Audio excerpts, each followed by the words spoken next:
आचार्य भगवान विद्यासागर जी महाराज की, परम पूज्य मुनिषी प्रमाण सागर जी महाराज की, परम पूज्य मुनिषी विराट सागर जी महाराज की, अहिंसामयी जैन धर्म की।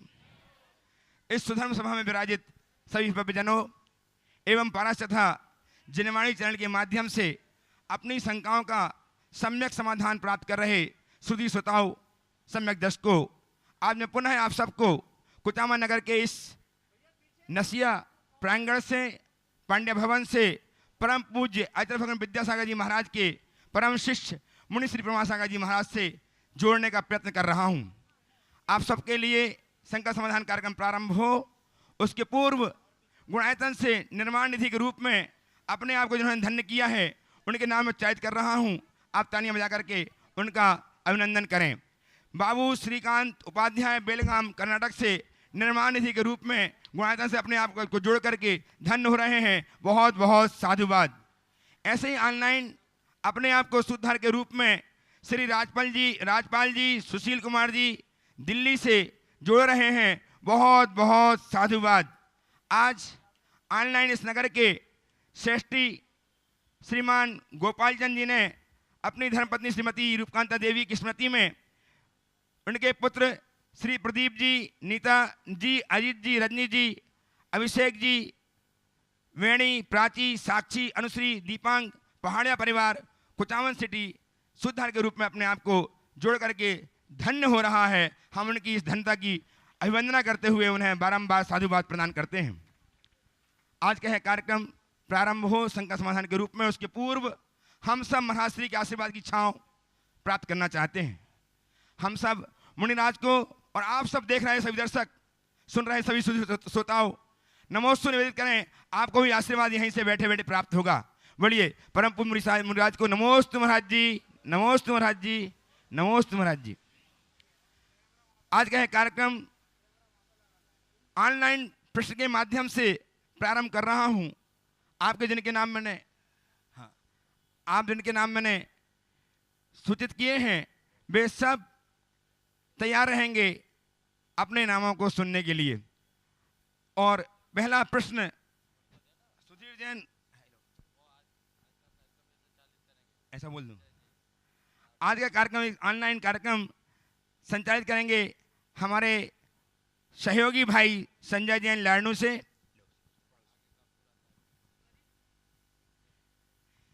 जय जिनेंद्र। आज का ये कार्यक्रम शंका समाधान कुचामन सिटी नागौर से प्रसारित हो रहा है और ऑनलाइन के रूप में सबसे पहले प्रश्न सुधीर जैन दोहा कतर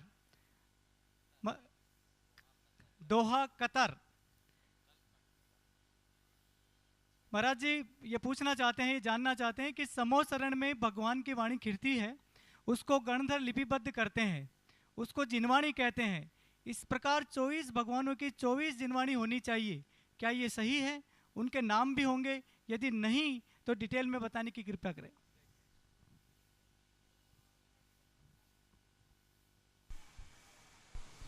देखिए, हमारे 24 तीर्थंकरों ने जिन धर्म की देशना दी और जिनवाणी 24 तीर्थंकरों के माध्यम से प्रसारित हुई।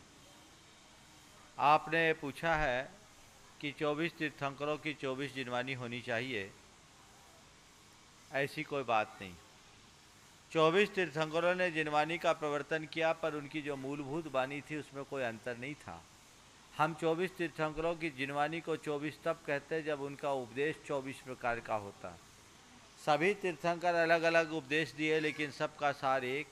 अगर हम तीर्थंकरों को देखें तो वो दीप की तरह है और उनकी वाणी को देखें तो ज्योति की तरह है।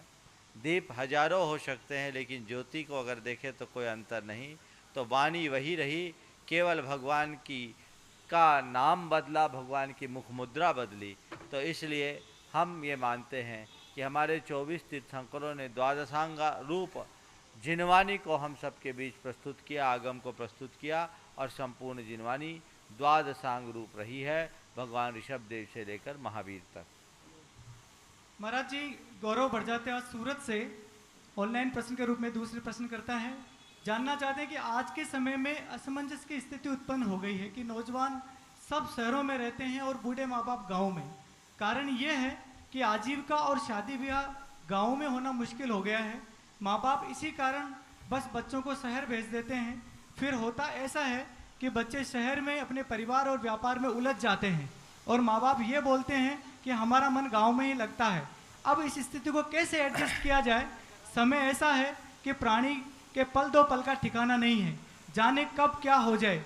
अच्छे से समाधान के लिए कह रहे हैं। देखिए, एक बड़ी ज्वलंत समस्या है और इस समस्या के समाधान के लिए पूरी समाज में एक गहन चिंतन की आवश्यकता है। हम लोग गाँवों में विहार करते हैं, आज देखने में आता है गाँवों में हमारे एक से एक बड़े बड़े धरोहर विराजमान हैं, जिनालय विराजमान हैं। गांव में रहने वाले लोगों का व्यापार और अन्य प्रकार का जो सेटअप है वह भी बहुत व्यवस्थित है, लेकिन ब्याह शादी और अन्य प्रकार के निमित्तों के कारण जो गांव से शहरों में पलायन हो रहा है, ये हमारी संस्कृति के लिए बहुत खतरनाक। अगर ऐसा होगा तो हमारी पूरी समाज कुछ शहरों में सिमट करके रह जाएगी, जो आज भारत व्यापी है वो नहीं रह पाएगी। और अगर पूरी समाज इस तरह से चले गई तो हमारे इन धरोहरों का क्या होगा? कई गांव खाली हो गए, जहां आज समाज में एक भी परिवार नहीं है। कई जगह आपको व्यक्तियों को नियुक्त करके पूजा प्रक्षाल की व्यवस्था करनी पड़ रही है। पूरे देश की ये दशा है। अभी शेखावटी के और मारवाड़ के इस क्षेत्र के बिहार के दौरान मैंने इसे बहुत नज़दीकी से देखा कि पूर्वजों की कितनी उत्तम और उदात्त भावना रही। उन्होंने इतने विशाल विशाल जिनालयों का निर्माण कराया, इतने बड़े बड़े मकान खड़े किए। आज उनका व्यापार कारोबार भी बहुतों का अच्छा है, लेकिन इन्हीं कारणों से उन्हें गांव से शहर की ओर जाना पड़ रहा है और पूरे के पूरे गांव खाली हो रहे हैं। ये चीज़ें ठीक नहीं, परिवर्तन लाना चाहिए। मेरी राय में एक समाज में बदलाव आना चाहिए, खासकर युवतियों में ये जो आजकल सोच बन पड़ी है कि हम छोटी जगह नहीं जाएंगे। उन्हें अपनी सोच बदलनी चाहिए। आज के समय में इंफ्रास्ट्रक्चर भी दिनों दिन मजबूत होता जा रहा है और संचार क्रांति के युग में छोटी और बड़ी जगह का अब कोई भेद नहीं रह गया है। उन्हें ऐसी जगह के लिए अपनी वरीयता देनी चाहिए जहां सुख शांति और प्रसन्नता से अपना जीवन यापन हो सके और एक अच्छा जीवन साथी मिल सके, एक संस्कारित वर और संस्कारित परिवार मिल सके। अभी एक युवती ने एक बहुत अच्छा आदर्श उपस्थित किया। मध्य प्रदेश में इनके पिंडरई शहर के एक युवक का विवाह हुआ। अब नाम ले रहा हूँ, संतोष चौधरी। उनके बेटे का अभी विवाह शायद 29 अप्रैल को हुआ। उसके लिए जिस लड़की से शादी हुई छोटे से गांव में था, काफ़ी दिन हो गए अच्छे संबंध नहीं मिल रहे थे। एक युवती ने शहर के ऑफर को छोड़कर गांव में शादी करने का एक अनुकरणीय निर्णय लिया और उसने एक बात कही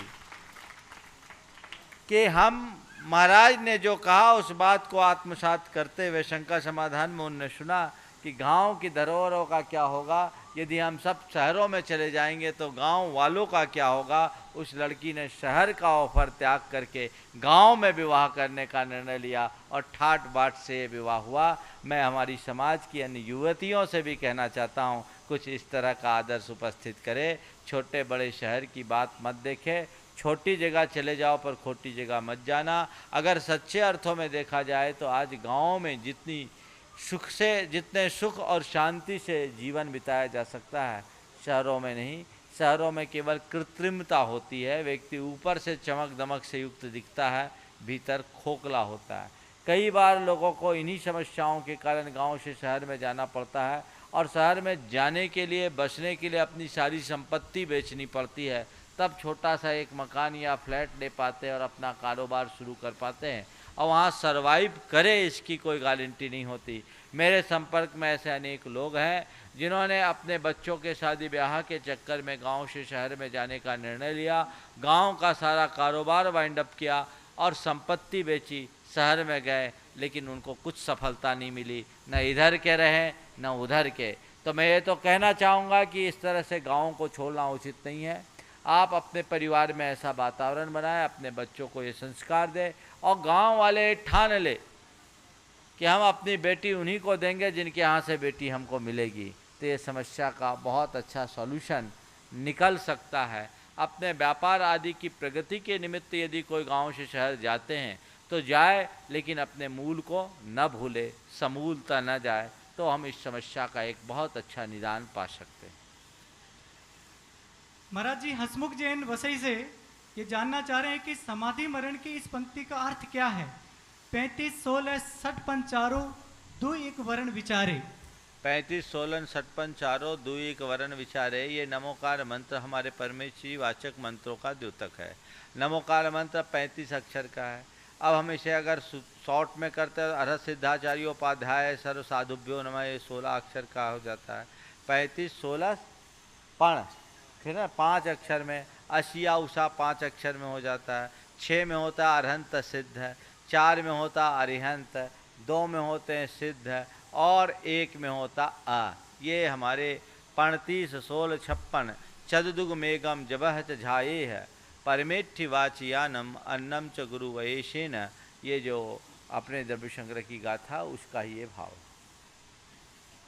महाराज जी, स्वस्ति अंशुल जैन सतना जानना चाहती है कि महावीर भगवान ने किस प्रकार चंदनवाला को दीक्षा प्रदान की, जबकि तीर्थंकर कैवल्य के पूर्व मौन रखते हैं और समूह शरण में सामान्य मनुष्य न तो केवली से सीधी बात करते हैं और न ही स्पर्श कर सकते हैं। देखिए, चंदनवाला की दीक्षा पहली बात तो भगवान महावीर के केवल ज्ञान के बाद हुई, पहले नहीं। भगवान महावीर ने आहार ग्रहण किया और कहते हैं चंदनवाला का उद्धार हुआ। ये कथा है, दिगंबर परंपरा में इस कथा का प्रवाह इस तरीके का नहीं है। हमारे तीर्थंकर छद्मस्त अवस्था में किसी को दीक्षित नहीं करते हैं, और केवल ज्ञान प्राप्त करने के बाद भी तीर्थंकर स्वयं किसी को दीक्षित नहीं करते। तीर्थंकरों की साक्षी में लोग दीक्षा लेते हैं। तो चाहे चंदनवाला हो या भगवान ऋषभदेव के समोसरण में ब्राह्मी और सुंदरी हो, उन्होंने भगवान ऋषभदेव या भगवान महावीर को साक्षी मान करके दीक्षा धारण की। भगवान ने अपने कर कमलों से उन्हें दीक्षा नहीं दी। महाराज जी, कृति जैन नोएडा वो एक समस्या से ग्रस्त है कि महाराज जी मैं सदा दूसरों को ही देखती रहती हूँ और उनसे कंपैरिजन करती रहती हूँ, जिससे मेरा समय, उत्साह, एनर्जी उसी में चली जाती है। मैं क्या करूँ? यह एक बहुत बड़ी दुर्बलता है, एक प्रकार की मानसिक बीमारी है। कुछ लोगों की ऐसी आदत होती है, हमेशा पर को देखते हैं। मैं उनसे कहना चाहता हूँ कि इस प्रवृत्ति से अपने आप को बचाना चाहते हो तो एक सूक्ति याद रखो, पर चिंता धमाधमा। दूसरों की चिंता करना बहुत पापपूर्ण कार्य है, मुझे नहीं करना। दोष वादे च मौनम, मुझे दूसरों के दोष के विषय में मौन रखना चाहिए। और ये बार बार इस तरह की फीडिंग अपने मन को दें। और जब कभी भी आपका ध्यान दूसरों की चिंता के लिए जाए, दूसरों के दोषों के प्रति जाए, तुरंत अपनी बात को वहीं रोके, 9 बार नमोकार मंत्र पढ़ें, अपने मन को धिक्कारें और ये मन ही मन संकल्प करें कि मैंने ये कार्य गलत किया, अब इसकी पुनरावृत्ति नहीं करूँगा। और इसके बाद भी अगर कंट्रोल नहीं होता तो ये तय कर ले, जितनी बार दूसरों पर ध्यान जाए उतनी बार 10 रुपया मंदिर के गुल्लक में पेनाल्टी में डालो। 1 हफ्ते बाद मुझसे बात करना। डीके जैन दिल्ली से जानना चाहते हैं कि 2 प्रतिमाधारी श्रावक आगम अनुसार कितनी बार भोजन पानी ले सकता है? सूर्योदय के 48 मिनट बाद और सूर्योदय से 48 मिनट पहले, सूर्यास्त से 48 मिनट पहले, सामायिक का समय छोड़कर जितनी बार ताकत हो खा सकता, पी सकता। प्रतिमा धारण करने का ये मतलब कतई नहीं है कि आप एक बार भोजन पानी ही करें। व्यक्ति अपने वय, अवस्था आदि को देख करके साधना करता है। कोई 25 वर्ष की उम्र में अगर प्रतिमा लेता है और जिनके बच्चे हों, जिनके ऊपर जिम्मेदारी है गृहस्थी का, तो ये कोई ज़रूरी नहीं कि वो 1 टाइम या 2 ही टाइम खाए।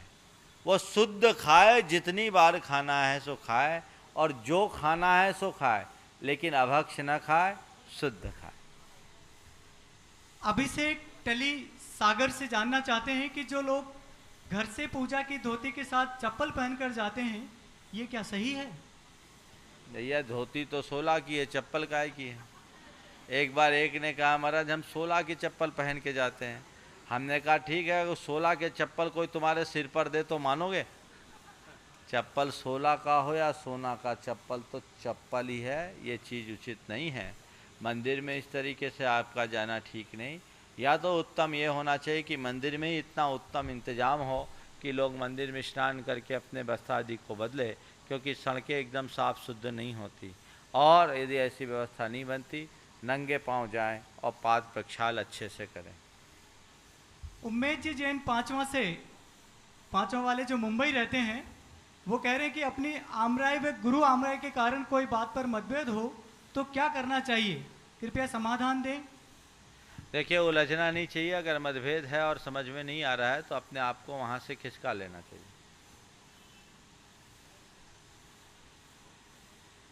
आगे। रोहित जैन जयपुर से ये जानना चाहते हैं, सिगरेट और वाइन क्यों नहीं पीना चाहिए। जब किसी को समझाते हैं तो वो कहता है नहीं पीने वाला भी मरेगा और बात को काट देते हैं, कृपया समाधान कीजिए। देखिए, सिगरेट और वाइन के बारे में अगर किसी को समझाने की बात है तो मैं तो कहूँगा, गुजरात कैंसर इंस्टीट्यूट ने एक बहुत अच्छी डॉक्यूमेंट्री तैयार की है पिछले 15 बरस पहले। विश्लेषण वो अद्भुत है, और एक बार लोगों को वो दिखा दी जाए तो मैं समझता हूँ शायद ही कोई व्यक्ति मद्यपान या धूम्रपान करना चाहेगा। जो व्यक्ति ये कहते हैं कि नहीं करने वाला भी मरेगा और करने वाला भी मरेगा, उनसे यही कहना, नहीं करने वाला एक बार मरता और करने वाला सारी जिंदगी मरता है, और खुद तो मरता है, पूरे खानदान को मार करके जाता है। इसलिए अपनी मौत मरना और बेमौत मरना, इन दोनों में बहुत अंतर है। बेमौत मरने से बचना चाहते हो तो ऐसी गंदी प्रवृत्तियों से अपने आप को बचाएं। महाराज जी, चंद्रगुप्त पाटिल जी दुबई से पूछ रहे हैं कि 8 कर्म दहन करने के बाद ही जीव को मोक्ष की प्राप्ति होती है और फिर वह मुक्त जीव संसार में कभी नहीं आता, फिर एकेंद्रीय जीव मोक्ष में कैसे गए। एकेंद्रीय जीव मोक्ष में नहीं गए। एकेंद्रीय जीव सिद्ध शिला में है पर अभी संसारी है। जिस सिद्ध शिला की संरचना हुई वो एकेंद्रियों के द्वारा है, और एकेंद्रीय संपूर्ण लोक में। तो ऐसा नहीं है कि कोई हम सिद्ध लोक में चले गए तो सिद्ध हो जाए। कहा जाता है कौवा अगर शिखर पर बैठ जाए तो भगवान नहीं बनता। भगवान तो वही बनते हैं जो भगवान होते हैं। तो सिद्धालय में अनंत जीव हैं जो एकेंद्रीय हैं, पर वो एकेंद्रीय मुक्त नहीं है, कर्म बंधन से बंधे हैं। जब वो अपने कर्म बंधन को काटेंगे तभी मुक्त होंगे। ऋषभ जी जैन जबलपुर से महाराज जी पूछ रहे हैं कि पापा का अपने बच्चे के प्रति क्या कर्तव्य है। पापा का अपने बच्चे के प्रति क्या कर्तव्य, बहुत अच्छी बात है। अक्सर ये तो पूछा जाता है बच्चों का पिता के प्रति क्या कर्तव्य है, लेकिन एकदम बहुत सही बात कहा है। बच्चे के प्रति पिता का भी बहुत बड़ा दायित्व होता है। सबसे पहला दायित्व अपनी संतान को योग्य बनाना, अपने समकक्ष बनाना, उसे अच्छी प्रेरणा देना, प्रोत्साहित करना, उसके संस्कारों की सुरक्षा रखना, उसकी भावनाओं का आदर करना, और बच्चे के साथ इस तरह से व्यवहार करना कि बच्चा अपने पिता को अपने जीवन का सबसे बड़ा आदर्श मान करके चले, और ये मन में सोचे कि मेरे पिता से अच्छा इंसान इस कोई धरती पर नहीं है। जो पिता ऐसी भूमिका में जीता है, समझ लेना वो एक आदर्श पिता की भूमिका में जीता है। सौमिल जैन जामनेर जिला गुना मध्य प्रदेश से जानना चाहते हैं महाराज जी कि भोजन करते समय टीवी पर धार्मिक प्रोग्राम देखने में क्या दोष लगता है। अभी तो बताए थे 2 दिन पहले ये चर्चा हुई, इसको छोड़ो। हाँ,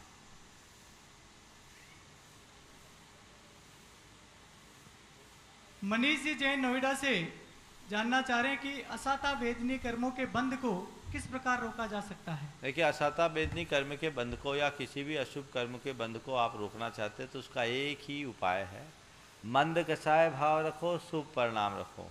आपके परिणाम जितने प्रशस्त होंगे आप उतने पुण्य कर्म का उपार्जन करेंगे, और आपके परिणामों में जितनी कटुता होगी उतना पाप कर्म का आश्रय होगा। तो जितना बन सके आप शुभ कर्म में निरत हो। शाता वेदनी के बंध के हेतु में भूत व्रत अनुकंपा दान सराग संयम आदि योग है। शांति शौचमिति सदवेद्यस्य, ऐसा कहा। खूब दया करो, करुणा करो, व्रतियों की सेवा करो, धर्मायतनों की रक्षा करो, मन में पवित्रता रखो, क्षमाशील बनो। ये सब साता वेदनी के आश्रय का कारण है। जब आप साता का आश्रय करोगे तो ऑटोमेटिक असाता से बच जाओगे, क्योंकि दोनों में कोई एक बंधती है। तो आपने पूछा असाता से कैसे बंधे बचे, तो साता बांधने के काम करने लगो, असाता से बच जाओगे। शिवानी जैन जयपुर से जानना चाहती है कि मैं जोधपुर में मेडिकल की पढ़ाई कर रही हूँ। हॉस्टल में सुबह कई बार पानी नहीं आता है, ऐसे में हॉस्टल से कॉलेज के रास्ते में मंदिर आता है, तो क्या मैं मंदिर में जाकर दर्शन कर सकती हूँ? बाहर से दर्शन कर सकते हैं, गर्भगृह में प्रवेश ना करें।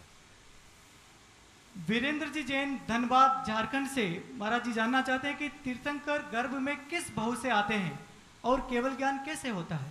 देखिए, तीर्थंकर या तो स्वर्ग से आते हैं या नरक से आते हैं, इसके अलावा और किसी से नहीं होता, और केवल ज्ञान आत्मा ध्यान से होता है। नमिता जैन, जयपुर से जानना चाहती है महाराज जी की जैन और बौद्ध धर्मों को नास्तिक दर्शन कहा जाता है, क्या ये कहना उचित है?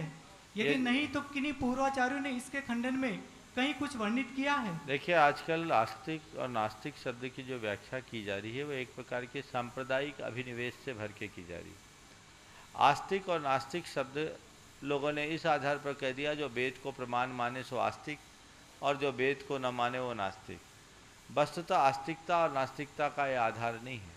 आस्तिक और नास्तिक शब्द अस्ति नास्ति दिष्टम मति पाणिनि के इस सूत्र पर बना है, और इसका मतलब होता है जो आत्मा पुनर्जन्म, परलोक, कर्म, पुण्य पाप पर आस्था रखे वो आस्तिक और इस पर न रखे वो नास्तिक।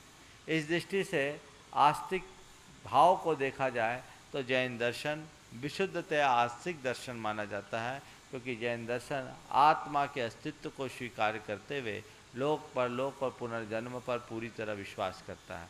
इसलिए इसे आस्तिक और नास्तिक कहना, इस आधार पर कहना ठीक नहीं। डॉक्टर मंगल देव शास्त्री, जो भारतीय प्राच्य विद्या के एक बहुत बड़े हस्ताक्षर हुए, उन्होंने इस बात का खंडन करते हुए बहुत अच्छी बात लिखी कि अगर हम आस्तिक और नास्तिक की ये परिभाषा मानेंगे तो ये तो यही हो गया, इस्लाम को मानो तो मोमिन नहीं तो काफिर, फिर सब एक दूसरे के प्रति आस्तिक और नास्तिक हो जाएंगे। ये बात ठीक नहीं है। इसलिए जैन दर्शन को नास्तिक दर्शन कहना, सच्चे अर्थों में इनके अर्थ को नहीं समझना है। महाराज जी, राजेश जी जैन, कोतमा से ये जानना चाह रहे हैं कि एक बार आपने मंदिर में माली को अच्छी पगार देने की बात कही है, यानी मंदिर में जो माली होता है उसको अच्छी पगार देनी चाहिए, तो यदि द्रव्य की जगह पैसा चढ़ाए तो क्या अनुचित है?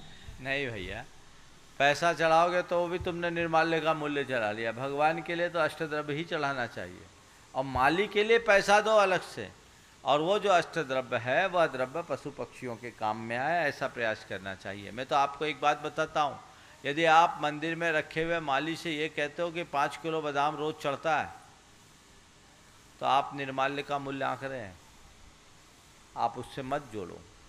कायदा तो यही है जो पूरे देश में होना चाहिए, पर आज कहीं नहीं होता, और बड़ा जटिल जैसा लोगों ने बना दिया है कि आप मंदिर में जो द्रव्य सामग्री चढ़ाते हैं वो पशु पक्षी के काम में आए, और भगवान की सेवा करने वाले लोगों को आप अच्छी पगार दे, ये उत्तम व्यवस्था है। और नहीं तो वही चावल आप चढ़ाते हैं, बाद में वो आपके पेट में आता है, बाज़ार में डोसा खाने में, इडली खाने में। ये बहुत गड़बड़ है, इससे बचाएं। इन्हें पशुओं के पेट में जाने दें। गौशालाओं के संचालन में यदि ये एक बहुत अच्छा माध्यम बन सकता है। महाराज जी, महेंद्र जी जैन, इंदौर से जानना चाह रहे हैं कि क्या दुनिया में सिर्फ रुपए पैसे वाले लोगों का पुण्य प्रबल होता है, या जिनका पुण्य प्रबल होता है वही धर्म, दान, सेवा, यश प्राप्त करते हैं? कृपया मार्गदर्शन करें। देखिए, अगर आपने कहा रुपया पैसा वालों का पुण्य प्रबल होता है, तो फिर मेरे पास तो एक ढेला नहीं है, आपसे कमज़ोर पुण्य मानना पड़ेगा। मानोगे क्या? हाँ, तो ये बताओ, मेरा पुण्य बड़ा है कि तुम्हारा पुण्य? क्यों? मेरे पास तो रुपया पैसा नहीं है। हाँ, समझ गए ना? मैं प्रमाण बैठा हूँ, रुपया पैसे वालों का पुण्य बड़ा नहीं होता, पुण्य उनका बड़ा होता है जो रुपया पैसा को त्यागना जानते हैं। आपको ऐसा लगता है कि समाज में रुपया पैसे वाले को महत्व मिलता है, तो रुपया पैसे वाले केवल रुपया पैसा के कारण समाज में महत्व नहीं पाते, वो महत्व तब पाते हैं जब वो रुपये पैसे का परित्याग करते हैं। अगर रुपया पैसा रखे रहे तो उस कंजूस को कोई पूछता है क्या? बोलो, तुम्हारे गांव में भी होंगे ऐसे 1-2 धनपति जिनके पास अपार भरा होगा लेकिन निकलता नहीं होगा, उसको कोई पूछता है क्या? कोई नहीं पूछता, उसका कोई नाम भी नहीं लेना चाहता। धन से मनुष्य की महानता नहीं होती, धन के परित्याग से उसका जीवन धन्य होता है। इस बात को ध्यान रखें। स्नेहल पारिक, मुंबई से जानना चाहती हैं कि अरिहंत भगवान तथा सिद्ध भगवान के बीच अंतर क्या है? अरिहंत और सिद्ध के बीच इतना ही अंतर है कि अरिहंत भगवान जीवन मुक्त है और सिद्ध भगवान पूरी तरह मुक्त है। अरिहंत की मुक्ति जीवन मुक्ति कहलाती है। जीवन मुक्ति मतलब उनको संसार से तो मुक्त हो गए, सिद्ध के अभी 4 कर्म बाकी है। क्यों? अच्छा, ठीक है, बोलिए। अनंत जैन वाराणसी से जानना चाह रहे हैं कि धर्म करना जिनवाणी अनुसार जिन मार्ग पर चलना है या सिर्फ प्रभु का दर्शन कर पूजा प्रक्षाल करना है? प्रभु का दर्शन करना भी जिनवाणी के अनुसार एक धर्म है, क्योंकि भगवान ने हमें जिन दर्शन करने का उपदेश दिया। लेकिन सच्चा धर्म केवल पूजा पाठ नहीं, भगवान की वाणी का अनुसरण ही यथार्थ धर्म है।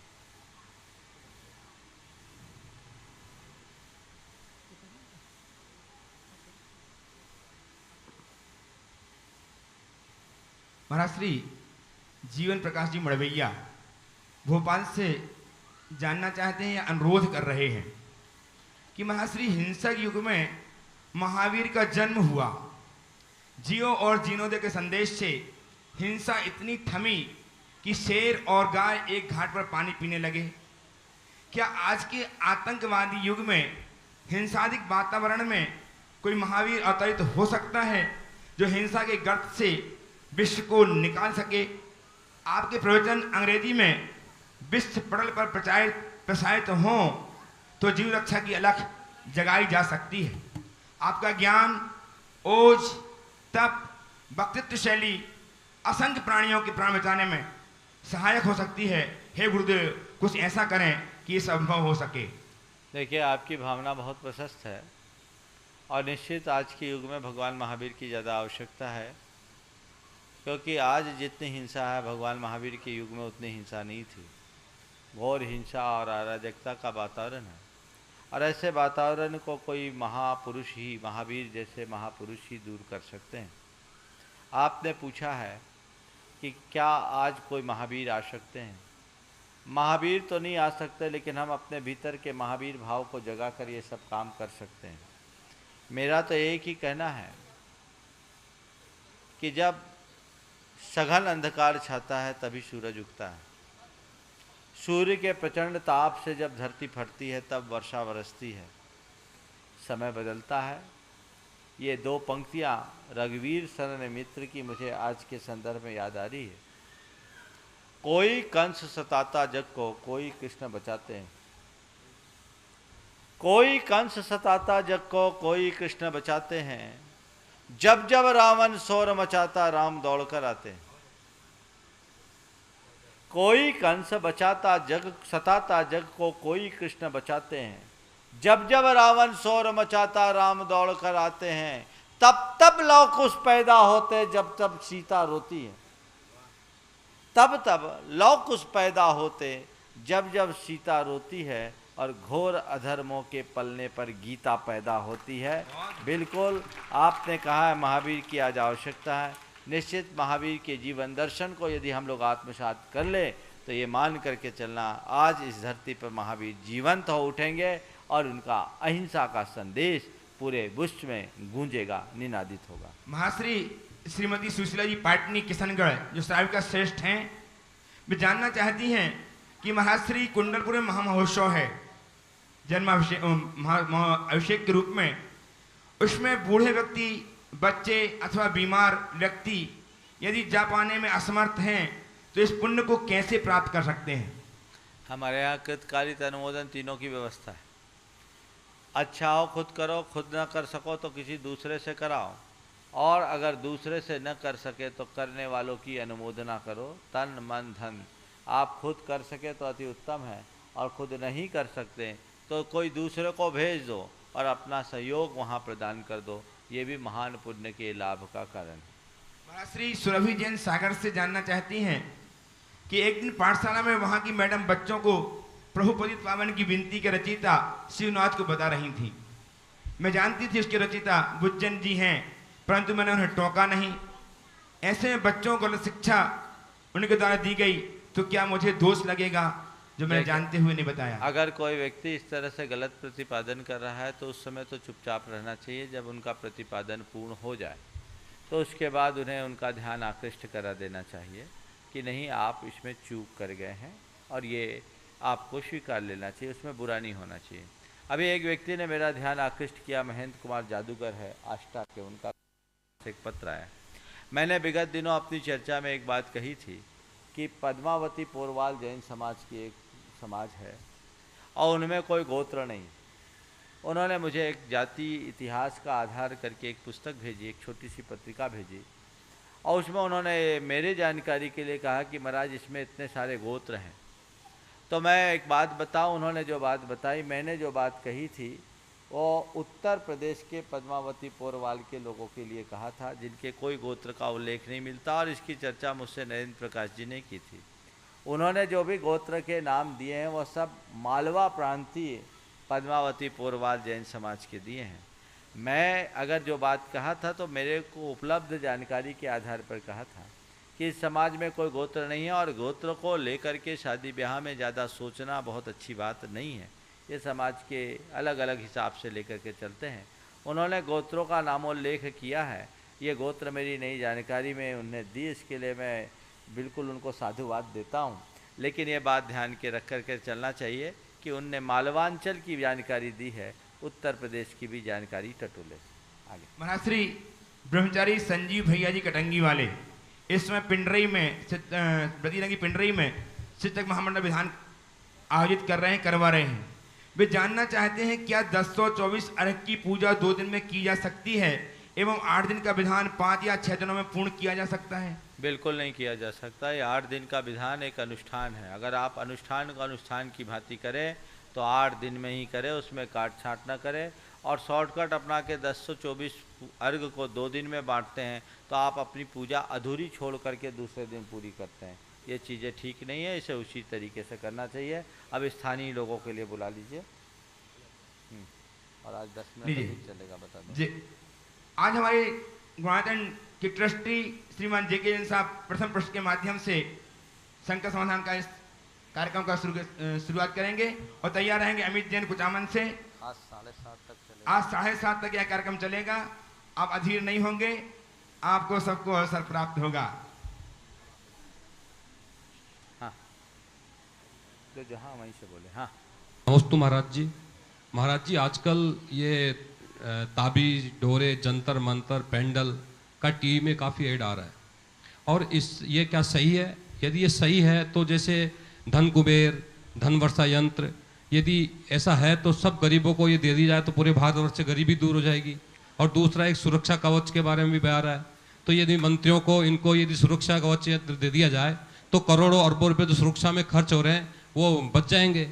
तो महाराज जी इसके बारे में थोड़ा मार्गदर्शन दें। इन यंत्रों और कवचों से लाभ होता है, मैं मानता हूँ, पर इससे कुबेर बनते हैं वे जो इसको बेचते हैं, जो खरीदते हैं वो नहीं। ये धंधा हो गया है एक विशुद्धतया। इस तरह की भ्रांतियों में कभी नहीं पड़ना चाहिए। मार्केटिंग का फंडा ऐसा कुछ हो गया है कि आज सब कोई इससे आकर्षित होकर के इनको लेते हैं। मेरे पास एक युवक आया, वो 36 यंत्र लेकर मेरे पास आया। महाराज इतने सारे यंत्र, बोले कहाँ? बोले जहाँ गए वहाँ से मिल गया। उसमें से 22 कुबेर यंत्र थे। हमने बोला इससे क्या लाभ हुआ? बोला महाराज कुछ नहीं हुआ, जैसे थे वैसे ही थे, बल्कि डाउनफॉल ही हुआ। हमने कहा केवल यंत्र लेने से काम नहीं होगा, अपनी यांत्रिक जिंदगी को बदलो तो कुछ काम होगा। जीवन का तंत्र बदलो, जीवन का सिस्टम बदलो। पुण्य पाप पर भरोसा करते हुए अपने जीवन को आगे बढ़ाओ। भैया साइड से। पुण्य पाप पर भरोसा करते हुए अपने जीवन को आगे बढ़ाओ, तब कहीं जाकर के आप अपने जीवन का लाभ लेंगे। एक डोरा बांध देने से यदि व्यक्ति के जीवन का वो सुरक्षा कवच बन जाए तो फिर व्यक्ति को अमर हो जाना चाहिए, किसी को मरना ही नहीं चाहिए। ये पूछो जो डोरा बांधता है वो अपनी ज़िंदगी की स्थायी गारंटी देता है क्या? ये सब वहम है मन का। मेरे पास एक युवक आया, बोला महाराज आप रक्षा कवच बांध दो, मुझे डोरा बांध दो। मैंने कहा मैं तेरे लिए धागे का डोरा नहीं बांध सकता, मैं संकल्प के डोरे से तेरे को बांध सकता हूँ। ध्यान रखना, धागे के डोरे से व्यक्ति की ज़िंदगी की सुरक्षा हो इसकी कोई गारंटी नहीं, लेकिन जो संकल्प के डोरे से बंध जाता है उसकी 100% सुरक्षा है, वो उसकी आत्मा की रक्षा है। पाप के त्याग का संकल्प कर लो, तुम्हारी आत्मा सुरक्षित हो जाएगी। और पाप पंख में रहोगे, जीवन में कहीं सुरक्षित नहीं होगे। तुम अगर वज्र भवन में भी चले जाओ, इंद्र गुफा में चले जाओ, सेना के पहरे में चले जाओ, धरती में, पाताल लोक में, या अंबर या सागर या समुद्र गहरे में, इंद्र कवच में, वज्र पटल में, सेना के पहरे में, तुम कहीं भी क्यों न चले जाओ, पर जब मौत का समय आएगा तो तुम्हें कोई नहीं बचा पाएगा। इस बात को ध्यान में रखो। इसलिए ऐसे अंधविश्वासों से बचना चाहिए। और मैं कहना चाहता हूँ, धार्मिक चैनलों में इस तरह के खोटे कार्यों का विज्ञापन भी नहीं होना चाहिए। मैं सारे दर्शकों से कहता हूँ कि जिन चैनलों में, जो धार्मिक चैनल है, अगर इसमें ऐसा विज्ञापन आता है, आप उनके प्रबंधकों से कहिए कि आप यह विज्ञापन बंद करें। इससे धर्म की अप्रभावना है, मिथ्यात्व का प्रचार है, पाप का बंद होगा, समाज का नुकसान है। और यदि आपको चैनल चलाने के लिए रुपए की आवश्यकता, आप अपना चैनल पे चैनल कर दो, हम पैसा पे करेंगे, लेकिन धर्म के नाम पर अधर्म को कभी स्वीकार नहीं करेंगे। ये समाज को कहना। जितने लोग हैं, शिकायत करने की जगह आप अपना सुझाव दीजिए और उनसे कहिए, ये प्रस्ताव दीजिए कि इस तरह के कार्यक्रम बंद कीजिए। इससे हमारी भावी पीढ़ी भटकती है। हम जैसे तैसे तो मुनियों के प्रवचन सुनकर, उनके समागम सुनकर के रास्ते पर चलने की बात करते हैं, और वो जिन बातों का निषेध करते हैं, आपके माध्यम से उनका ही विज्ञापन होता है। ये गलत बात। हम उसके लिए जो भी त्याग करना होगा करेंगे। और ये मैं तो आपसे कहता हूँ, घर बैठे आपको रोज इतना समागम मिलता है, तो 10, 20, 50 रुपया महीना अगर आपको इस चैनल की पूर्ति के लिए देना पड़े, तो आप 50 मांगे 100 दो, पर कहो हमारे चैनल को एकदम शुद्ध चैनल बनाओ, इसमें जिनवानी होनी चाहिए, इसके अलावा और कुछ नहीं होना चाहिए, तो समाज में एक बहुत बड़ी क्रांति खड़ी होगी। नमस्ते महाराज। आ जाइए अमित जी जैन कुचामन, तैयार रहें। आरती देवी काला, कुचामन सिटी। हेलो, गुरुवर के चरणों में सत नमन। गुरुवर, मैं अमित जैन कुचामन सिटी से। मेरा प्रश्न है कि हम लोग घरों में भगवान का मंदिर कहाँ विराजमान करें? मैंने कई घरों में देखा है कि रसोई घरों में भगवान विराजमान कर देते हैं, क्या वो उचित है? कृपया मार्गदर्शन दें। देखिए, हमारे यहाँ घर में सामान्य रूप से देवस्थान नहीं रखना चाहिए, क्योंकि घर में उतनी शुद्धि नहीं होती। पर देवस्थान रखे भी तो घर में गृह चैत्यालय का वर्णन आता है। रसोई घर में तो जिनालय होना ही नहीं चाहिए। मैंने देखा गुरुदेव कहीं जहाँ देखा वहाँ की बात मैं उन्हीं के लिए बोल रहा हूँ। अगर देखा है तो गलत है। रसोई घर में जिनालय नहीं होना चाहिए। जिनालय ऐसे स्थल पर होना चाहिए जो एकदम शुद्ध और सात्विक स्थल हो, घर के ईशान कोण में, और कोशिश करें घर के सबसे उच्च स्थल पर ऐसा जिनालय हो, और 11 अंगुल से बड़ी जिन प्रतिमा नहीं होनी चाहिए। नमस्ते। श्रीमती आरती देवी काला, कुचामन सिटी। श्री संजय जैन नमोकार, तैयार रहे। नमस्ते महाराज जी। जिंदगी थोड़ी है बंधुओं, जिंदगी थोड़ी है बंधुओं, भलाई करते चलो, पापी से घृणा करना नहीं, पर पाप से डरते चलो, पर पाप से डरते चलो। नमस्ते महाराज जी। मेरा प्रश्न आज का यह है कि मानव के शरीर में मस्तिष्क को सबसे ऊपर और दिमाग वाला माना जाता है, पर हम बताते हैं कि सब लोग कि एक दूसरे के पैर ही क्यों छूते हैं, मस्तिष्क को क्यों नहीं छूते? क्या ये वैज्ञानिक तत्व है या कोई परंपरा है? देखिए, नमस्ते महाराज। मस्तिष्क को उत्तमांग कहा, पैर को निकृष्ट अंग के रूप में देखा जाता है। लेकिन आपने बिल्कुल ठीक कहा, चरण छूने की परंपरा है, सिर नहीं, बल्कि सिर को चरणों में रखकर अपने आप को कृतार्थ महसूस करते हैं। इसके पीछे 2 कारण हैं, एक मनोवैज्ञानिक और एक वैज्ञानिक। पहले मैं आपको वैज्ञानिक कारण से वाकिफ करा दूँ कि किसी भी साधक की साधना की जितनी भी ऊर्जा होती है वो इन नाखूनों से प्रवाहित होती है। तो आप किसी की चरण रज लेते हैं तो वो आपको ऊर्जावंत बनाती है। दूसरी बात, इसका एक जब सबसे बड़ा मनोवैज्ञानिक कारण है वो ये है कि चरण आचरण का प्रतीक है, मस्तक ज्ञान का प्रतीक। हमारे देश में ज्ञान को पूजा नहीं गया, चरित्र को पूजा गया, और चरित्र से ही व्यक्ति के जीवन में पूज्यता आती है। तो चरण जो आचरण का प्रतीक है, उस आचरण को पाने के लिए आचार निष्ठ लोगों के चरण को पूजा जाता है। तैयार है श्री संजय जी नमोकार। उसके पूर्व हमारे बीच में आज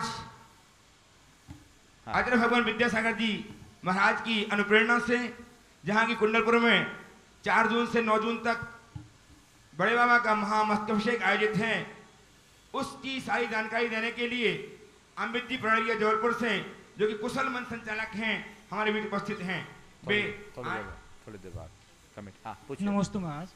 ये जो पंच कल्याणक होते हैं उनमें जो डाके वगैरह ली जाती है, जो मानो वो डाके तो ले लेते हैं लेकिन उनका पेमेंट नहीं कर पाते, काफ़ी समय तक नहीं कर पाते हैं और बढ़िया समाज में इज्जत वाले होने के कारण उनको कोई कुछ कह भी नहीं पाता।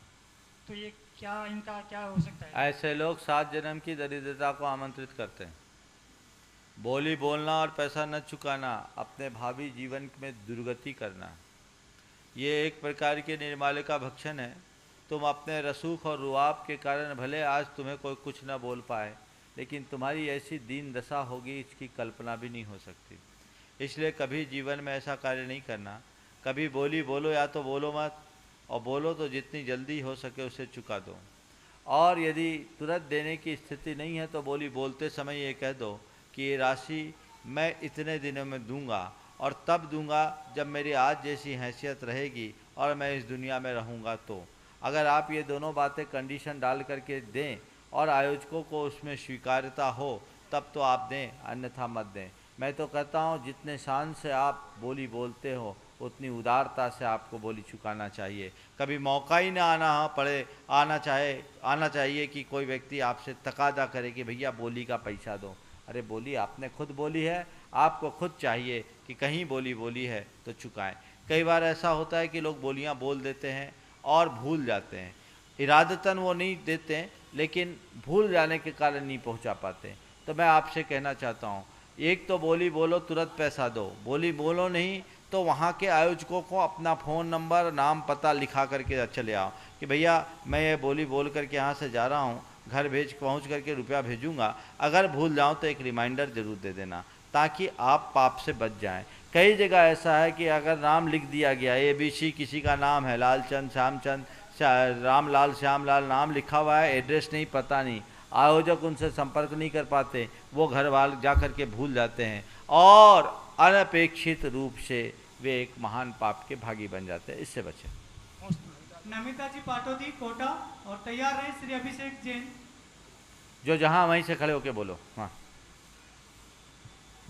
गुरुवर के चरणों में शत नमन, शत नमन। महाराज जी, मैं नमिता पाटोदी कोटा से। मेरा प्रश्न ये है कि वर्तमान समय में सबसे कठिन कार्य क्या है? सबसे कठिन कार्य अपनी गलतियों को स्वीकारना। मेरी दृष्टि से आदमी सब अपनी गलती को स्वीकार करना बहुत कठिन हो जाता है। नमस्ते गुरु। अभिषेक जी जैन, आगे पिंकी छाबड़ा सीकर, तैयार रहे। पहले से आइए। जो पिंकी छाबड़ा जी आइए। अरे भाई आप ले लीजिएगा माइक, आप ले लीजिए। नमोस्तु महाराज, क्रोध को काबू में कैसे रखें? क्रोध को काबू में करने के लिए आज समय पर्याप्त नहीं, संकेतों में बोलता हूँ, पॉजिटिव सोचो, पेशेंस रखो, समग्रता का चिंतन करो। फिर कभी इस पर विस्तार से चर्चा करूँगा। महाराज जी, यदि किसी गृहस्थ के पास पैसा हो तो वो अपना पैसा दान में दे सकता है, किसी की आर्थिक मदद कर सकता है, अपने समाज में, परिवार में, गांव में अपना नाम यश कमा सकता है। लेकिन किसी गृहस्थ के पास में पैसा नहीं हो तो वो अपना कैसे पुण्य संचित करे? दूसरे दे और अनुमोदना करे, उनसे ईर्ष्या ना करे, मन में हर्ष करे, वाह कितना अच्छा काम किया, कितना अच्छा काम किया। अनुमोदन करके भी बहुत काम कर सकता है। मैं आपको बताऊं, एक आदमी दान दे रहा है, उसके दान की घोषणा कर रहा है और आप तालियां बजा रहे हैं ना तो भी पुण्य कमा रहे हैं। इसमें क्या लगता है? करो आराम से। कुमारी आरती पांड्या, तैयार रहे। फिर कुमारी दीपिका जैन सीकर। नमोस्तु महाराज जी, मेरा नाम आरती पांड्या। मेरा प्रश्न ये है कि गुरुवर आपने कहा था एक दिन सभा में कि बेटियां 2 घर को संभालती है, मायका और पियर, और बेटों का तो ये भी कंफर्म नहीं होता कि जिस एक घर को वो संभालेंगे उसको सक्षम रूप से संभाल पाएंगे या नहीं। फिर भी जब बेटे होते हैं तो लोग इतना खुश होते हैं कि घर घर जाके रसगुल्ले बांटते हैं, थालियाँ बजाते हैं और भी बहुत कुछ करते हैं और बाजों के साथ मंदिर भी जाते हैं। पर यही जब बेटियां होती है तो इनमें से कुछ भी नहीं करते। और एक तरह से ये भी कहते हैं कि जब 100 में से 1 भाग्य अच्छा होता है जब बेटा जन्म लेता है, और जब 100 में से पूरे 100 भाग्य अच्छे होते हैं जब बेटी जन्म लेती है। आज की जनरेशन में बेटी सब कुछ कर सकती है, CA बन सकती है, डॉक्टर बन सकती है, कलेक्टर बन सकती है, सब कुछ बन सकती है। फिर इवन युवाओं से ज़्यादा युवतियाँ नाम रोशन कर सकती है। फिर भी क्यों बेटे होते हैं तभी लोग कितना खुश क्यों होते हैं? तुम्हारे भावनाओं को देखकर लगता है कि और कोई कुछ करे या ना करे तुम सब कुछ कर सकती हो। मैं कहना चाहूँगा ये हमारी समाज की एक कुपरंपरा है, इसे बदलना चाहिए। और तय करो तुम और तुम्हारी जैसी बेटियां अगर आगे आए तो परिवर्तन हो जाएगा। तुम अगर भविष्य में माँ बनोगी और तुम्हारी बेटी होगी तो तुम तय करना, बेटी होते ही रसगुल्ला बांटूंगी और बाजे बजवाऊंगी, एक परिवर्तन की शुरुआत हो जाएगी। हमारे द्वारा बंधी बंधाई व्यवस्थाएं हम परिवर्तित कर सकते हैं। गलती कौन करता है? बेटी को जन्म देने वाला केवल पिता नहीं है, माँ भी है, तो उसमें माँ भी तो सहभागी होती है। आज सच्चे अर्थों में कहूं तो नारी ही नारी की दुश्मन बन बैठी है। आज चाहिए कि नारियां नारियोचित कर्तव्यों से जुड़े और नारित्व की सुरक्षा में आगे बढ़े, नारित्व का गौरव बढ़ाए। कुमारी दीपिका जैन सीकर तैयार रहे। श्रीमती पूनम बच कुचामन। नमोस्तु महाराज जी, मेरा प्रश्न ये है कि हम किसी साधु का कमंडल पकड़ते हैं तो उसकी टोटी पीछे की तरफ रखते हैं। अगर किसी साधु की समाधि हो जाती है तो सब यात्रा में जाते समय उसकी टोटी को आगे की तरफ रखा जाता है, ऐसा क्यों? ये एक व्यवस्था है। पीछे की ओर रखते सामान्य रूप से तो इसलिए कि ये हमारी एक पहचान होती है कि कोई मुनि जब पीछे की ओर टोटी लेकर के चल रहा है यानी ठीक है, और जब किसी मुनि को प्रायश्चित दिया जाता है तो उसका कमंडल का मुंह ऊपर सामने हो जाता है। तो सामने कमंडल लेकर के चल रहे हैं तो ये मान के चलो कि वो प्रायश्चित में चल रहे हैं, सिंबॉलिक है, पूरे संघ को पता लग जाता है कि इनका प्रायश्चित हो रहा है। मरणोपरांत किसी साधु के जो कमंडल लेकर के जाते हैं, आगे लेकर के जाते हैं, उससे जल का छिड़काव करते हुए जाते हैं, इसलिए टोटी आगे करते हैं। नमस्ते महाराज। श्रीमती पूनम बच कुचामन सिटी, उसके बाद तैयार है सम्यक पाटनी कुचामन। नमस्ते महाराज जी, मेरा नाम पूनम बच। महाराज, जब एक बेटी के पिता बेटी का दान देते हैं तो लेने वाले का उपकार मानते हैं, उसे हाथ जोड़कर धन्यवाद देते हैं कि आपने मुझे कन्यादान करने का सौभाग्य दिया, आपने मुझे दाता बनाया, मैं हमेशा ऋणी रहूंगा। ऐसा क्यों?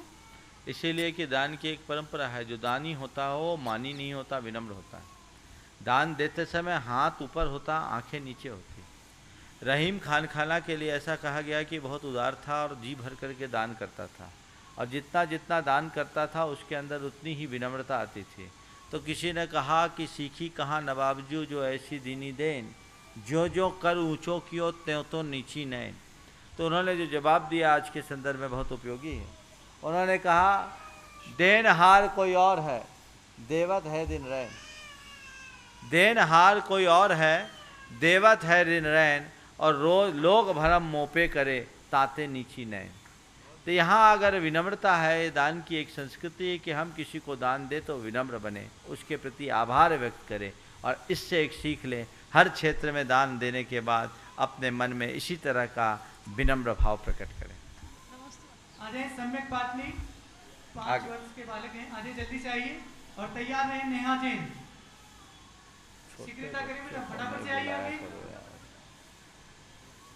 चलो बच्चों को शनिवार को बुलाया करो। नमस्ते महाराज जी, मेरा प्रश्न ये है, मेरा नाम सम्यक जैन है। मेरा प्रश्न ये है कि मेरा नाम चलो ठीक है, आशीर्वाद सम्यक का मतलब होता है सही। देखो बच्चों को बिल्कुल 8 वर्ष से छोटे बच्चों को कभी नहीं दिया करिए, और शनिवार ही इनके लिए देना है, आप लोग ध्यान रखा करें। अब बच्चे अब छोटे बच्चे नहीं आएंगे, बड़े को बुलाइए। नमस्ते महाराज जी, मेरा नाम नेहा जैन है। मेरा प्रश्न है कि इस लोक में सोचनीय क्या है? लोक में सोचनी क्या है? अपनी दुर्दशा को देखते हुए भी अपने आप को नहीं सुधारना, ये सबसे बड़ी सोचनी। श्रीमती मुन्नी देवी झांझरी कुचामन, और तैयार रहे कुमारी ज्योति पांड्या।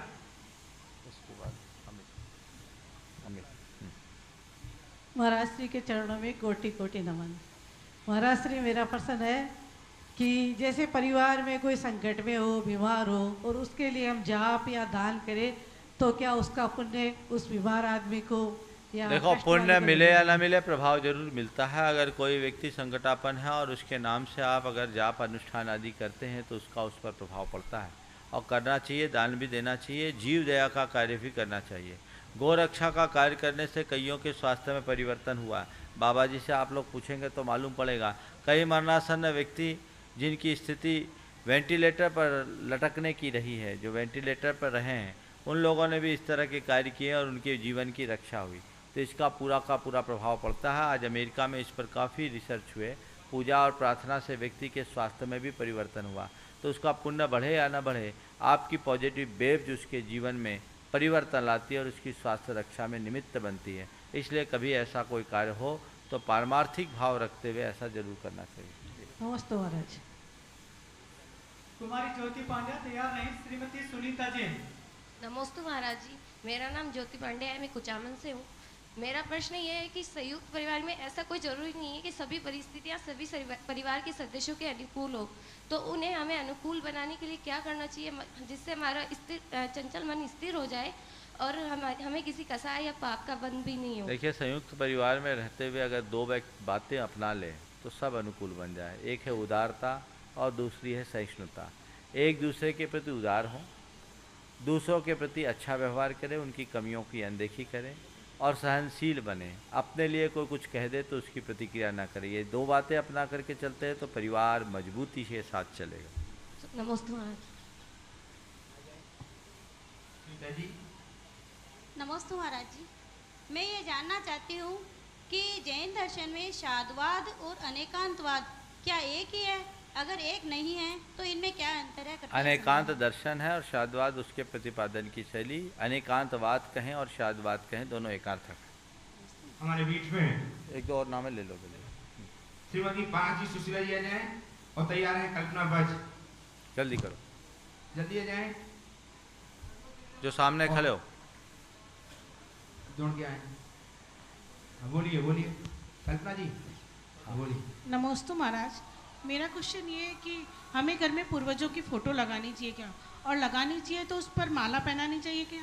और नहीं तो हमें घर में कैसी फ़ोटो लगानी चाहिए जिससे सकारात्मक ऊर्जा आए? पूर्वजों की स्मृति को ताज़ी बनाए रखने के लिए यदि आप फ़ोटो लगाते हैं तो कोई बुराई नहीं। और माला चढ़ाने के पीछे एक ही भाव रहता है कि उनके प्रति आपके मन में एक श्रद्धा का भाव बना रहे। सामान्य रूप से ये माना जाता है कि जो भी व्यक्ति मरते हैं वो दिवंगत होते हैं और दिवंगत होने वाले स्वर्गीय होना, स्वर्ग के देवों की एक विशेष पहचान होती है, उनके गले में माला होती है।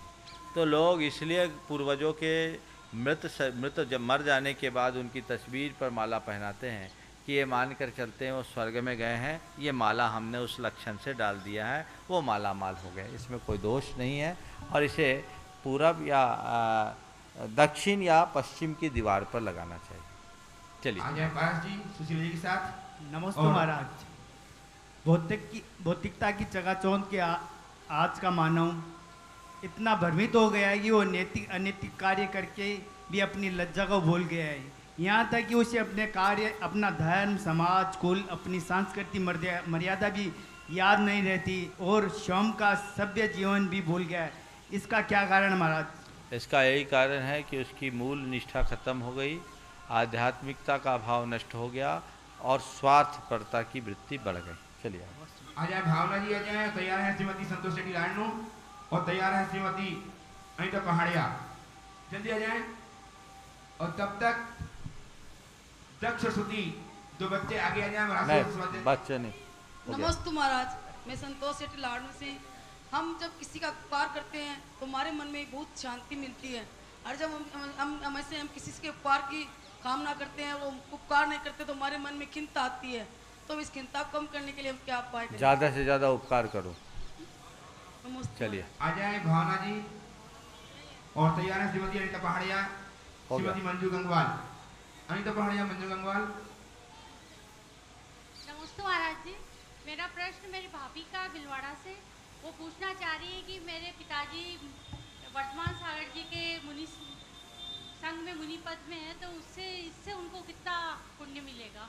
पिताजी रोटी खाएंगे तो क्या बेटे को पेट भरेगा? पिताजी मुनि पद में है तो तुम्हें पुण्य नहीं मिलेगा, पर जीवन को पुण्य बनाने की प्रेरणा जरूर मिलेगी।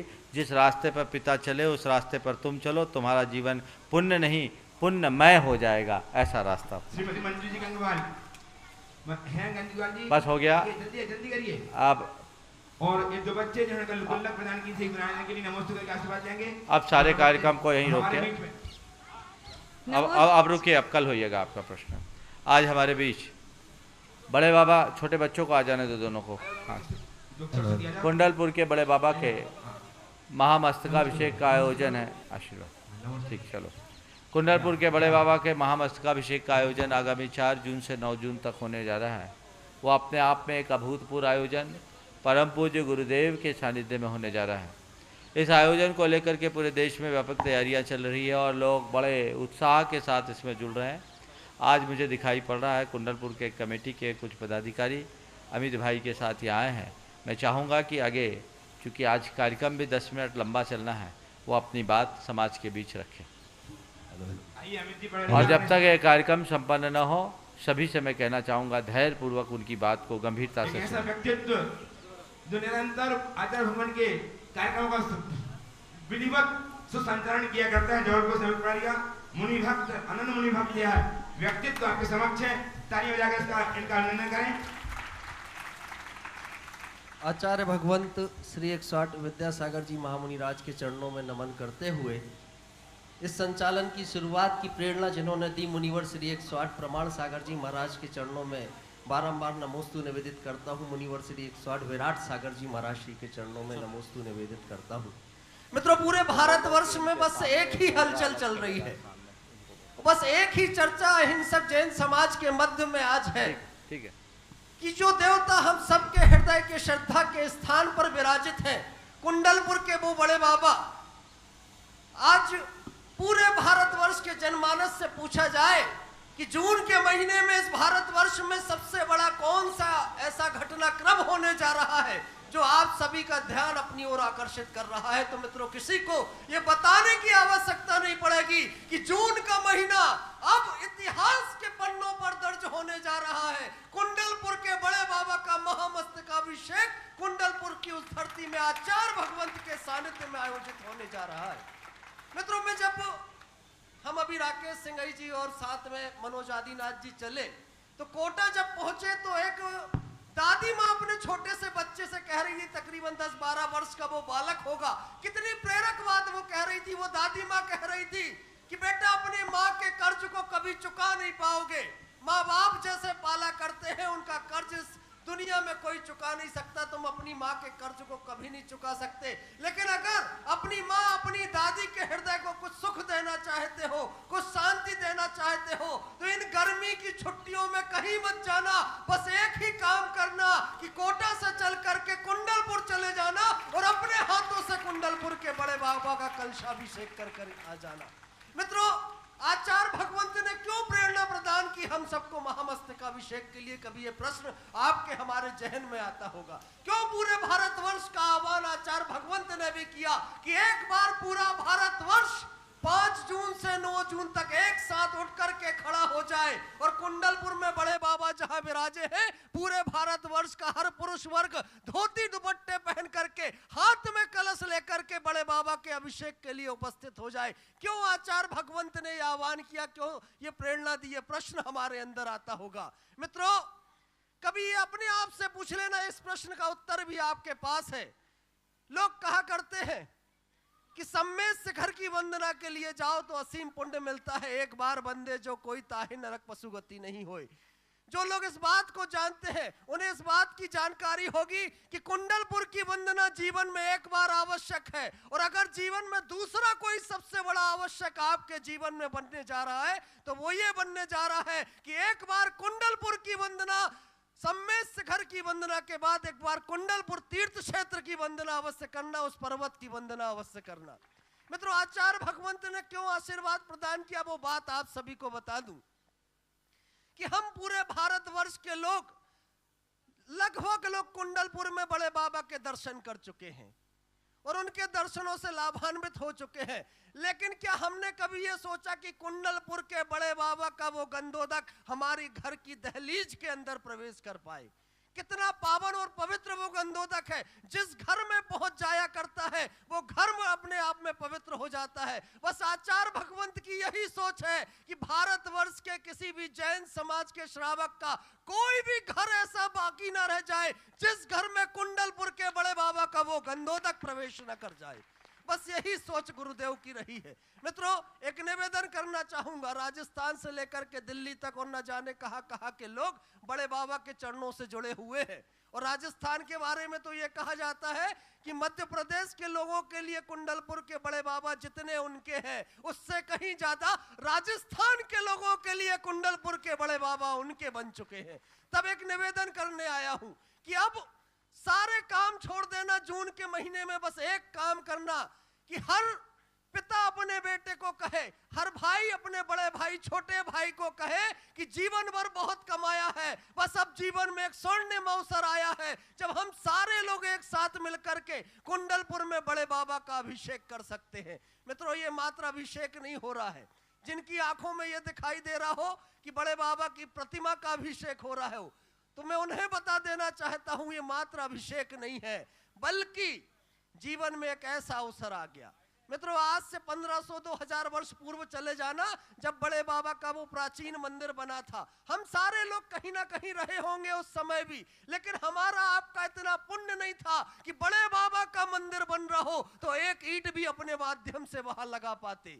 लेकिन आज आप सबका पुण्य ऐसा उदय में आया कि बड़े बाबा के विशाल मंदिर का निर्माण होना है, और जब आप वहां महामस्तकाभिषेक करने के लिए उपस्थित होंगे, मित्रों, ये 11,000, 21,000, 51,000, 1 लाख, 5.5 लाख, ये तो मात्र राशियां हैं, ये न्यौछावर राशियां हैं। पैसा सबके पास है, अभिषेक करने तो वही जाएगा जिसके जीवन में भाव होंगे, जिसके जीवन में देवशास्त्र गुरु के लिए समर्पण होगा। और जब आप अभिषेक करेंगे तो मित्रों, ये मान करके अभिषेक करना कि ये कलश जो मैं बड़े बाबा के मस्तक पर धार रहा हूं, ये मस्तक से अभिषेक कर रहा हूं, मात्र बड़े बाबा का अभिषेक नहीं कर रहा हूं, मेरे द्वारा जो राशि इस अभिषेक के माध्यम से प्रदत्त की जा रही है, ये कुंडलपुर के बड़े बाबा के उस विशाल मंदिर के निर्माण में मेरी ओर से एक अर्घ समर्पित होने जा रहा है। मेरी एक छोटी सी राशि का अंशदान कुंडलपुर के बड़े बाबा के जिनालय के लिए होने जा रहा है। यह अवसर आप सभी के बीच है, अभिषेक भी करें, कुंडलपुर के बड़े बाबा के मंदिर के निर्माण में सहभागी बने। मित्रों, लोग कहा करते हैं टिकट में 2-2 मजे कैसे हुआ करते हैं, वो अगर देखना है तो कुंडलपुर आकर के देखना, एक कलश की राशि देना, उस राशि से अभिषेक भी करना, और आपकी वही राशि कुंडलपुर के मंदिर के निर्माण के लिए समर्पित हो जाएगी। मंदिर निर्माण का पुण्य भी आपके हिस्से में आएगा। आज हम लोग व्हाट्सएप पर देख रहे थे, सुबह से एक सूचना आई, किसी ने व्हाट्सएप पर प्रसारित किया कि कुंडलपुर का महामहोत्सव 1 महीने के लिए आगे बढ़ा दिया गया है। मित्रों, कहीं से कोई खबर झूठी नहीं होती, बिल्कुल सही खबर है। जिसने भी वो खबर प्रसारित की है, ना कोई अफवाह है ना कुछ है, बिल्कुल सही खबर है, सिर्फ शब्दों का हेर फेर है कि कुंडलपुर के बड़े बाबा का महामस्तकाभिषेक 5 जून से 9 जून तक होना है। 4 जून को ध्वजारोहण होगा, लेकिन आचार्य भगवंत ने हम सब पर ऐसी कृपा कर दी, गुरुदेव ने कहा कि इन 5 दिनों में पूरा भारतवर्ष आकर के कैसे अभिषेक करेगा, तो आचार्य भगवंत ने ऐसा आशीर्वाद दे दिया कि अब कुंडलपुर का महामस्तकाभिषेक 5 जून से चालू होगा, 9 जून को भी चलेगा, 10 जून को भी चलेगा, और पूरे जून के महीने तक बड़े बाबा का महामस्तकाभिषेक चलेगा। और अभी एक चर्चा आई बुंदेलखंड में, अब वहां पर जितनी भी धर्म पत्नियां हैं वो अपने पतियों को कह रही हैं एक बहुत बड़ी बात कि शादी के समय 7 वचन दिए थे, आज एक 8वां वचन और दे दो शादी के इतने महीनों के बाद, सालों के बाद। मित्रों, पूरे बुंदेलखंड की महिलाएं कह रही इस समय अपने पतियों से कि तुमने 7 वचन निभाए या नहीं निभाए वो तुम जानो, लेकिन 8वां एक वचन दे दो कि कम से कम तुम्हारी पत्नी अपनी आंखों से वो दृश्य देख सके कि उनके